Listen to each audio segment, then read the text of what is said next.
نحمده ونصلي على رسوله الكريم اما بعد فاعوذ بالله من الشيطان الرجيم بسم الله الرحمن الرحيم لن تنالوا البر حتى تنفقوا مما تحبون صدق الله مولانا العظيم۔ محترم معزز سامعین کرام، برادران ملت، کل آپ حضرات کے سامنے غزوہ تبوک سے متعلق کچھ باتیں آئی تھیں کہ نبی اکرم صلی اللہ علیہ وسلم جب تبوک کے اور ملک شام کے بادشاہ ہرقل کی طرف سے یہ سازش اور ان کی طرف سے یہ کوشش دیکھی کہ وہ لوگ یہ ارادہ رکھتے ہیں کہ کسی بھی طریقے سے مدینے کو تہس نہس کر دیں، تو آپ علیہ الصلاۃ والسلام نے مدینہ منورہ میں سارے صحابہ کرام کو جمع فرمایا۔ آپ نے جو ہے یہ بات سوچی کہ بجائے ہم اس بات کے انتظار میں رہنے کے کہ ہرقل اور اس کی فوج مدینے پر حملہ آور ہو، ہم لوگ ہی یہاں سے تیاری کر کر تبوک چلے جانا چاہیے اور جا کر ہم لوگ حملہ کرنا چاہیے۔ چنانچہ آپ علیہ الصلاۃ والسلام نے جب صحابہ کرام میں جہاد کی ترغیب دی، تشکیل کی، تو تقریباً 40,000 صحابہ کرام کی جماعت تیار ہو۔ 40,000 سب سے جو ہے بڑی جماعت تھی صحابہ کرام کی طرف سے۔ وہ پہلی جنگ تھی جو اتنی جو ہے کثیر تعداد میں صحابہ کی۔ کہتے ہیں کہ اللہ کے نبی علیہ الصلاۃ والسلام، چونکہ کل بھی میں نے بتایا تھا تنگی کا بے انتہا قحط سالی کا زمانہ چل رہا تھا، درختوں میں کھجور کے جو ہے کھجور پک چکے تھے اور مدینے میں کھجور جو ہے انہی ایام میں توڑے جاتے تھے۔ حضرات علماء کرام نے بیان فرمایا کہ مکے میں زمزم ہے اور مدینے میں کھجور ہیں، اور یہ جو کھجور مکے میں جیسا زمزم لاکھوں لوگ لیتے ہیں، لے جاتے ہیں اور لاکھوں لوگ استعمال کرتے ہیں، لیکن کبھی ختم نہیں ہوتا، کبھی ختم نہیں ہوتا۔ اللہ کی طرف سے زمزم کا تحفہ ہے مکے والوں کے لیے اور پورے مسلمانوں کے لیے۔ اور اسی طرح فرمایا کہ مدینے میں جو کھجور بنتے ہیں وہاں پر بھی لاکھوں لوگ آتے ہیں، کھجوریں لے کر جاتے ہیں، لیکن کبھی کھجوروں کی کمی نہیں ہوتی۔ حضرات علماء نے فرمایا کہ حضرات صحابہ اکرام کی غزوہ تبوک کی وہی قربانی تھی کہ جب پھل پک گئے تھے اور بالکل ہی پورے سال کی کمائی روزی روٹی کا ذریعہ تھا، لیکن حضرات صحابہ نے پوری جو ہے اللہ کے لیے پکے ہوئے پھلوں اور باغوں کو چھوڑ کر جب اللہ تعالیٰ کے بلاوے پر اور نبی علیہ الصلاۃ والسلام کے ساتھ غزوہ تبوک کے لیے نکل پڑے، تو اللہ تعالیٰ کو یہ ادا اتنی پسند آئی کہ اللہ نے مدینے کی کھجوروں میں برکت کو رکھ دیا۔ اتنا برکت رکھا کہ لوگ آتے ہیں، جاتے ہیں، کھاتے ہیں، اور پوری دنیا میں مدینے سے کھجوریں جو ہے پارسل کیا جاتا ہے، لیکن کبھی کھجوریں کمی نہیں ہوتی۔ بہرحال نبی علیہ الصلاۃ والسلام چونکہ تنگی کا عالم تھا اور صحابہ اکرام کی بڑی جماعت تھی، جن کے پاس سواری کے لیے سواریاں نہیں تھی، 40,000 کا جو ہے صحابہ اکرام 40,000 کی جماعت تھی، لیکن فرماتے ہیں صرف 12,000 لوگوں کے پاس سواریاں تھیں، صرف 12,000 لوگوں کے پاس سواریاں تھیں۔ تو اب جو ہے سارے انتظامات کرنے تھے، چنانچہ اللہ کے نبی صلی اللہ علیہ وسلم نے پھر اعلان فرمایا، تو حضرت عثمان غنی رضی اللہ تعالیٰ نبی اکرم صلی اللہ علیہ وسلم کے اعلان پر تفسیرت حلبیہ میں لکھا ہے اور تاریخ ابن سعد کے اندر لکھا ہے کہ حضرت عثمان غنی رضی اللہ تعالیٰ نے پورے 10,000 فوج کا، 10,000 صحابہ کرام کا، ان کے سواریوں کا انتظام فرمایا، ان کے سواریوں کے زینوں کے ساتھ ساتھ، یعنی جس پر بیٹھتے ہیں ان پر زینوں کے ساتھ ساتھ حضرت عثمان غنی رضی اللہ تعالیٰ نے 10,000 کا، بعض روایات میں 9,000 کا، 9,000 اونٹوں کا اور 1,000 گھوڑوں کا انتظام فرمایا۔ بعض روایات میں آتا ہے کہ 3,000 گھوڑوں کا انتظام فرمایا تھا۔ بہرکیف حضرت عثمان غنی رضی اللہ تعالیٰ نے اتنا دیا حضرت نبی اکرم صلی اللہ علیہ وسلم اس کے علاوہ 1,000 دینار نبی علیہ السلام کے پاس لا کر رکھ دیا۔ کہا کہ نبی جی یہ بھی آپ جو ہے غزوہ تبوک کے مسافرین کے لیے اور اس سفر کے لیے آپ استعمال کر لیں۔ اللہ کے نبی علیہ السلام اتنا زیادہ خوش ہوئے حضرت عثمان غنی سے، وہ دینار کو اپنے ہاتھ سے الٹتے تھے، پلٹتے تھے، اور اللہ کے نبی صلی اللہ علیہ وسلم دعائیں دیتے تھے، کہتے تھے ما ذر عثمان ما عمل بعد اليوم، ما ذر عثمان ما عمل بعد اليوم، آج کے بعد عثمان جو چاہے کر لے، جو چاہے کر لے۔ نعوذ باللہ، مطلب کیا ہے؟ مطلب یہ ہے کہ نعوذ باللہ ثم نعوذ باللہ حضرت عثمان غنی رضی اللہ تعالیٰ اس کے بعد اگر کسی گناہ میں پڑ بھی جائیں، کسی خواہش میں پڑ بھی جائیں، آپ کی یہ خواہش پر عمل کرنے کی وجہ سے آپ کی یہ خواہش آپ کو جنت میں جانے سے روک نہیں سکتی۔ اللہ کے نبی علیہ السلام نے یہاں تک فرما دیا ما ذر عثمان ما عمل بعد اليوم، آج کے بعد عثمان جو کچھ بھی کر لے، عثمان کا یہ عمل عثمان کو جنت میں جانے سے روک نہیں سکتا۔ اللہ کے نبی صلی اللہ علیہ وسلم نے یہ جملے صرف 2 احباب کے لیے، ایک جماعت کے لیے اور حضرت عثمان غنی کے لیے استعمال فرمائے۔ بدر میں شریک 313 صحابہ کے لیے جملہ اللہ کے نبی صلی اللہ علیہ وسلم نے فرمایا کہ بدر میں جتنے صحابہ شریک تھے ان کے لیے فرمایا کہ یہ ایسے متبرک صحابہ ہیں، ایسے برگزیدہ صحابہ ہیں کہ اگر یہ بدر میں شریک ہونے کے بعد کچھ بھی کر لیں، ویسے تو اللہ کے نبی حضرات صحابہ کرام تھے، اللہ کے یہاں سے ان کی حفاظت کی جاتی تھی، انہوں نے کوئی غلط کام نہیں کیا، لیکن اللہ کے نبی علیہ السلام کے زبان مبارک سے یہاں تک فرمایا، اللہ کے نبی نے دعا کرتے رہے۔ ایک روایت میں آتا ہے رات میں اللہ کے نبی صلی اللہ علیہ وسلم نے دعا شروع کیا اور صبح تک حضرت عثمان غنی رضی اللہ تعالیٰ عنہ کے لیے دعا کرتے ہیں۔ امی جان عائشہ فرماتی ہیں کہ جب حضرت عثمان غنی کے لیے اللہ کے نبی صلی اللہ علیہ وسلم دعا کرتے تو اتنی اوپر تک ہاتھ اٹھاتے کہ آپ کے بغل مبارک دکھائی دینے لگتا تھا۔ چنانچہ فرماتے ہیں، اللہ کے نبی فرماتے ہیں اے اللہ میں عثمان سے راضی ہوں تو بھی راضی ہو جا، میں عثمان سے خوش ہوں تو بھی خوش ہو جا، اور عثمان کے اگلے گناہ، پچھلے گناہ، آئندہ کیے جانے والے گناہ، سب گناہوں کو معاف فرما۔ اتنا جو ہے حضرت عثمان غنی رضی اللہ تعالیٰ اور حضرت عبد الرحمن ابن عوف رضی اللہ تعالیٰ آپ بھی بہت زیادہ مال لے کر حضرت نبی اکرم صلی اللہ علیہ وسلم کے پاس لا کر پہنچے۔ سیرت حلبیہ میں لکھا ہے، فرماتے ہیں کہ زمین میں اللہ کے 2 خزانے ہیں، زمین میں اللہ کے 2 خزانے ہیں، ایک حضرت عثمان غنی اور دوسرے عبد الرحمن ابن عوف رضی اللہ تعالیٰ۔ اللہ کے لیے، اللہ کی جو ہے اللہ کے راستے میں اپنے مال کو پانی کی طرح بہا دیتے تھے۔ چنانچہ فرماتے ہیں نبی اکرم صلی اللہ علیہ وسلم تیار ہو گئے، سارے صحابہ میں تقسیم کر دیا،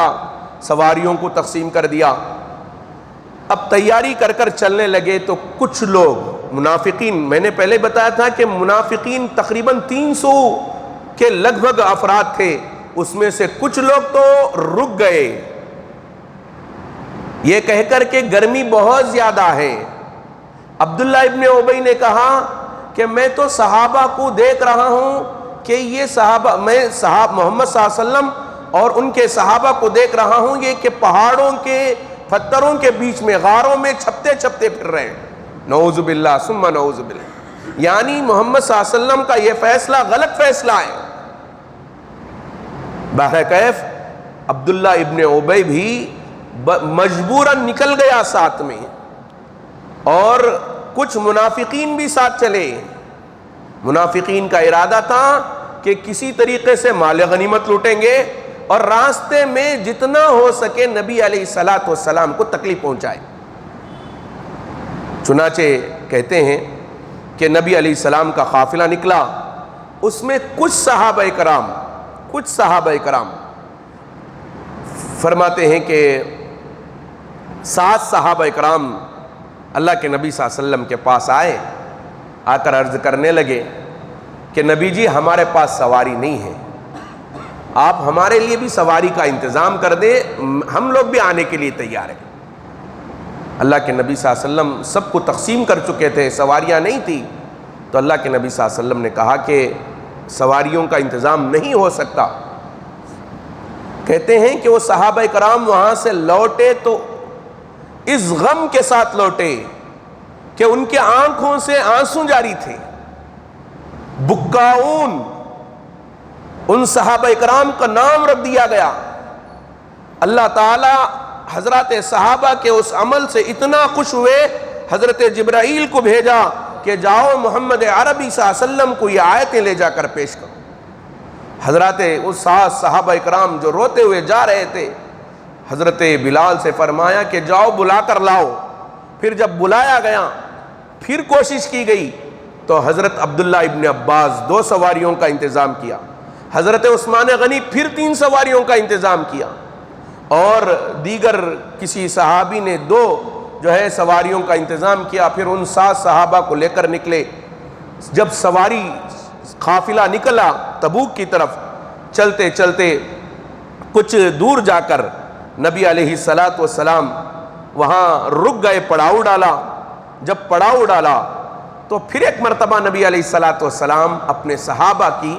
تلاشی لی کہ کون نہیں آیا، کون آ گیا ہے۔ تو جو نہیں آئے تھے صحابہ میں سے حضرت کعب رضی اللہ تعالیٰ نہیں آئے تھے، حضرت مرارہ رضی اللہ تعالیٰ نہیں آئے تھے، حضرت ہلال رضی اللہ تعالیٰ نہیں آئے تھے، جو یہ سچے صحابہ تھے، بالکل نفاق نہیں تھا۔ بہت سارے منافقین بھی نہیں آئے تھے، اور دیکھا کہ حضرت خثیمہ رضی اللہ تعالیٰ بھی نہیں آئے ہیں، اور حضرت ابو ذر غفاری رضی اللہ تعالیٰ بھی نہیں آئے۔ حضرت ابو ذر غفاری کے بارے میں اور حضرت خثیمہ کے بارے میں آپ نے فرمایا کہ اگر ان کو چھوڑ دو۔ کسی نے پوچھا کہ کہاں ہیں حضرت ابو ذر، تو لوگوں نے کہا کہ حضرت ابو ذر کی اونٹنی بہت لاغر تھی اور بہت سست تھی، شدت کی گرمی کی وجہ سے وہ چل نہیں سک رہی تھی، اس لیے ابو ذر پیچھے ہو گئے، اب پتہ نہیں وہ آئیں گے بھی نہیں آئیں گے بھی۔ چنانچہ اللہ کے نبی صلی اللہ علیہ وسلم نے فرمایا کہ ابو ذر کو چھوڑ دو، اگر وہ خیر اس میں ہے تو اللہ تبارک و تعالی ابو ذر کو ہمارے تک پہنچا دے گا۔ اور حضرت خثیمہ کے بارے میں بھی یہی فرمایا کہ خثیمہ کے اندر خیر ہے تو وہ آئیں گے۔ حضرت خثیمہ تو مدینے ہی میں رہ گئے تھے۔ کہتے ہیں کہ جب مدینے میں سارا قافلہ چلا گیا، حضرت خثیمہ رضی اللہ تعالیٰ ان کی 2 بیویاں تھیں، 2 بیویاں باغ کے اندر سائبان میں حضرت خثیمہ کے لیے تیاریاں کر رہے تھے۔ حضرت خثیمہ آئے، دیکھا کہ میرے لیے کھانے کی تیاریاں ہیں اور دھوپ سے سائے کی تیاریاں، سائبان بھی کر رکھا ہے۔ تو کہا کہ میرے نبی دھوپ میں جائیں اور میں یہاں عیش و آرام میں رہوں، یہ نہیں ہو سکتا۔ اسی وقت قسم کھایا اور بیویوں سے کہا کہ سامان تیار کرو، سامان تیار کیا اور لے کر سیدھے نکل گئے، نبی علیہ الصلاۃ والسلام کے پاس جا کر پہنچ۔ کہتے ہیں حضرت ابو ذر رضی اللہ تعالیٰ اور آگے قافلہ اور آگے بڑھ گیا۔ جب اور آگے بڑھ گیا تو حضرت ابو ذر غفاری رضی اللہ تعالیٰ آہستہ آہستہ چلتے چلتے، پیدل چل کر، اپنے کندھوں پر اپنا سارا سامان لاد کر، اونٹ کو وہیں چھوڑ کر چل کر جا رہے تھے، نشانات کے قدم دیکھتے ہوئے۔ تو کہتے ہیں کہ نبی علیہ الصلاۃ والسلام کا پڑاؤ تقریباً قوم سمود جہاں اللہ تبارک و تعالیٰ نے قوم سمود کو ہلاک کیا تھا۔ حضرت صالح علیہ السلام قوم عاد کے، میں نے قوم عاد کے بارے میں بتایا تھا تفسیر میں غالباً، تو قوم سمود کا جو واقعہ ہے تفصیل کے ساتھ ہے، لیکن جو ہے ان کو اونٹنی کی وجہ سے، ایک اونٹنی کا انہوں نے مطالبہ کیا تھا قوم سمود نے کہ پتھر سے اونٹنی نکالے، تو حضرت صالح علیہ السلام نے پتھر سے اونٹنی، گابن اونٹنی نکالی تھی،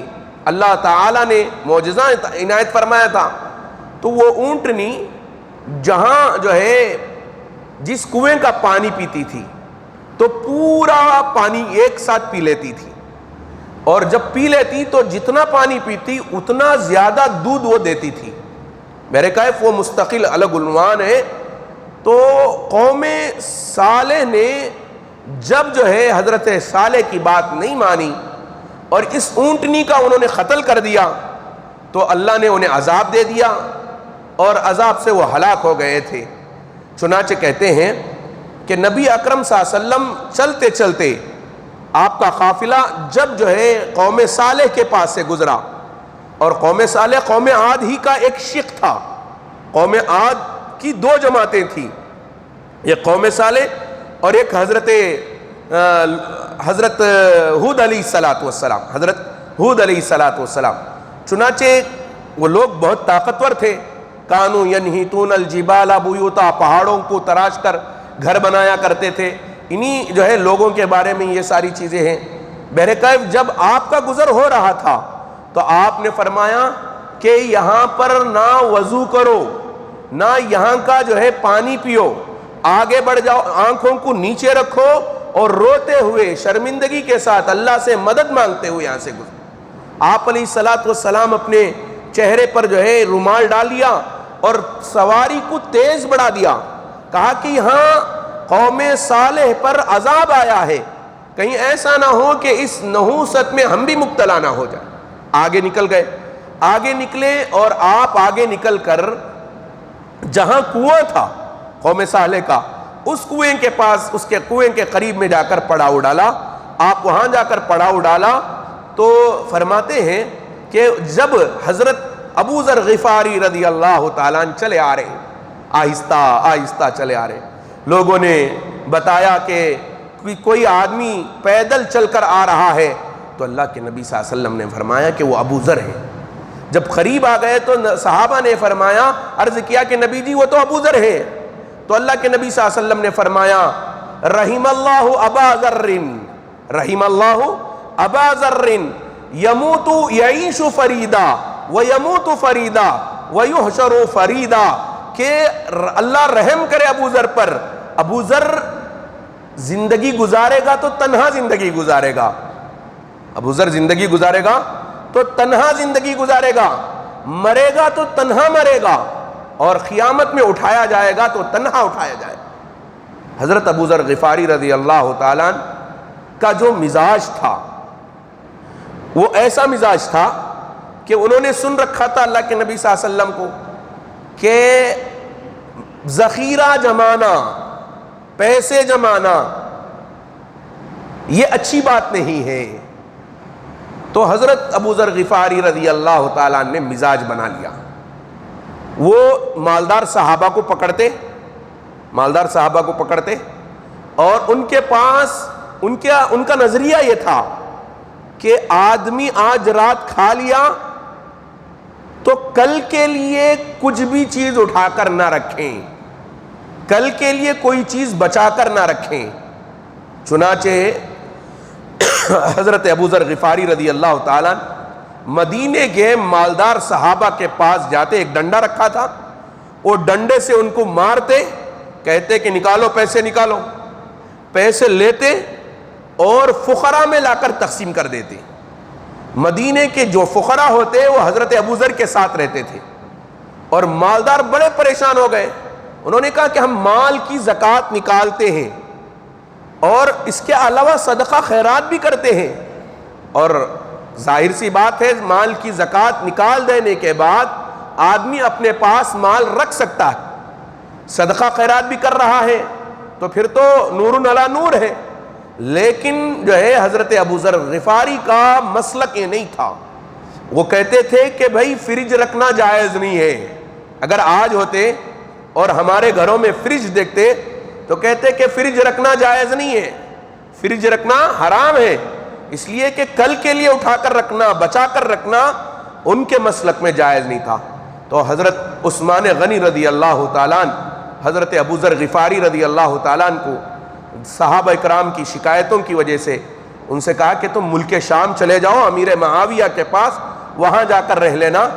حضرت امیر معاویہ کے پاس جا کر وہاں پر بھی یہی کام کرتے تھے حضرت ابو ذر غفاری, لیکن وہاں سے بھی جو ہے شکایتیں ملنے لگی. تو حضرت عثمان غنی رضی اللہ تعالیٰ عنہ حضرت ابو ذر کو پھر بلا لیا. جب حضرت ابو ذر کو بلا لیا تو پھر مدینے میں وہی کام ہونا لگا. تو حضرت عثمان غنی نے فرمایا, ابو ذر تم مدینے کے قریب میں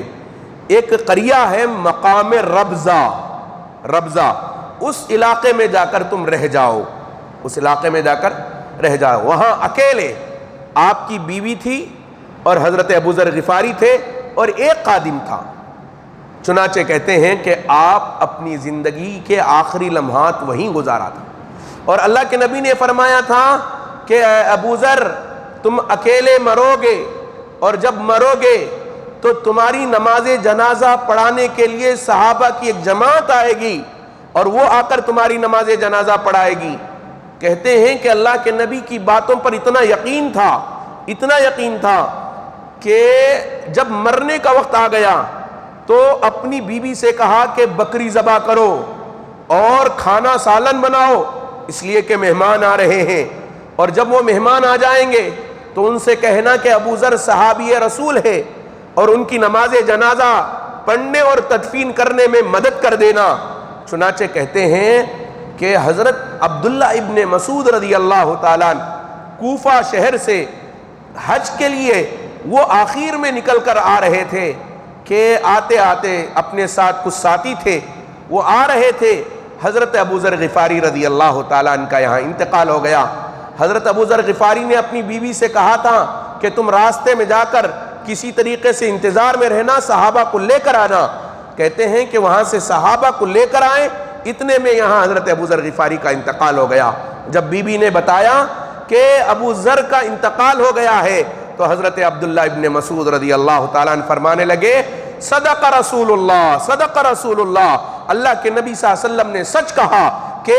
یعیش فریدا, کہ ابو ذر اکیلا جیے گا, ویموت فریدا, اور اکیلا مرے گا, اور اکیلا قیامت کے دن اٹھایا جائے گا. چنانچہ حضرت عبداللہ ابن مسعود رضی اللہ تعالیٰ عنہ نے حضرت ابو ذر غفاری کی نماز پڑھائی, تدفین عمل میں آیا اور پھر وہاں سے واپس نکلے. بہرکیف جو اللہ کے نبی صلی اللہ علیہ وسلم غزوہ تبوک کے موقع پر یہ الفاظ کہے تھے کہ حضرت ابو ذر کے سلسلے میں وہ جو ہے ہو بہو حضرت ابو ذر غفاری رضی اللہ تعالیٰ عنہ کے ساتھ پیش آیا. قافلہ قوم سمود کے پاس چلا, پھر وہاں سے جو ہے آگے بڑھا. منافقین نے کچھ سازشیں بھی رچی, وہاں پر تکلیف دینے کی کوشش کی. ایک جگہ تو پانی بالکل ختم ہو گیا. اب جب پانی ختم ہو گیا تو حضرت ابو بکر صدیق رضی اللہ تعالیٰ عنہ اللہ کے نبی صلی اللہ علیہ وسلم کے پاس آ کر درخواست کرنے لگے, نبی جی قافلے میں پانی نہیں ہے, آپ دعا کر دیں پانی کے لیے. چنانچہ اللہ کے نبی صلی اللہ علیہ وسلم نے دعا کیا تو اللہ نے پانی کا انتظام کیا, بارش برسا کر. فرماتے ہیں کہ غزوہ تبوک ایسا غزوہ ہے کہ اس غزوے میں سب سے زیادہ کرامات, سب سے زیادہ معجزات نبی اکرم صلی اللہ علیہ وسلم کو پیش آئے تھے. وہ کیا کیا معجزات پیش آئے, آگے کا سفر کیسا رہا, انشاءاللہ کل آپ حضرات کے سامنے لایا جائے گا. اللہ سے دعا ہے اللہ ہم سب کو عمل کی توفیق عطا فرمائے. کل چند مسائل آپ حضرات کے سامنے لائے گئے تھے کہ بیٹے کو زکوٰۃ دے نہیں سکتے, بیٹی کو زکوٰۃ دے نہیں سکتے, لیکن کہیں کہیں ایسا ہوتا ہے کہ بیٹا اپنا الگ گھر بنا رکھا ہے اور بیٹا بہت مجبور ہے, زکوٰۃ تو نہیں دے سکتے, لیکن جو ہے بہو ہے, بیٹی ہے تو داماد ہے, تو بیٹی مجبور ہے, بیٹی کے پاس سونا بھی نہیں ہے اور داماد کے پاس بھی نہیں ہے. تو باپ اگر اپنے بیٹی کے بجائے داماد کو زکوٰۃ دینا چاہیں تو زکوٰۃ دے سکتا ہے، زکوٰۃ دے سکتا ہے۔ بیٹے کے بجائے بہو کو زکوٰۃ دینا چاہیں تو زکوٰۃ دے سکتا ہے، دینے کی اجازت ہے۔ اسی طرح اگر زکوٰۃ جو ہے داماد اپنے ساس باپ کو تو دے نہیں سکتا اور اپنے ساس کو یا سسر کو دینا چاہیں، یعنی بیوی کے بیٹی جو ہے چونکہ اپنے ماں باپ کو دے نہیں سکتی، لیکن جو ہے داماد اگر دے رہا ہے تو داماد اپنی زکوٰۃ کا مال اپنے سسرے کو اور ساس کو دینا چاہیں تو دے سکتا ہے۔ اسی طرح سید کو زکوٰۃ دے نہیں سکتے، لیکن ان کے گھر میں ان کی جو بیوی ہے وہ سید نہیں ہے، تو اس سید کو آپ اگر زکوٰۃ دینا چاہیں تو سید کی بیوی کو زکوٰۃ دینا چاہیں تو زکوٰۃ دے سکتے ہیں۔ یہ چند مسائل تھے آپ حضرات کے سامنے، اللہ ہم سب کو عمل کی توفیق عطا فرمائے، آمین وآخر الدعوانا ان الحمدللہ رب العالمین۔ سبحان اللہ۔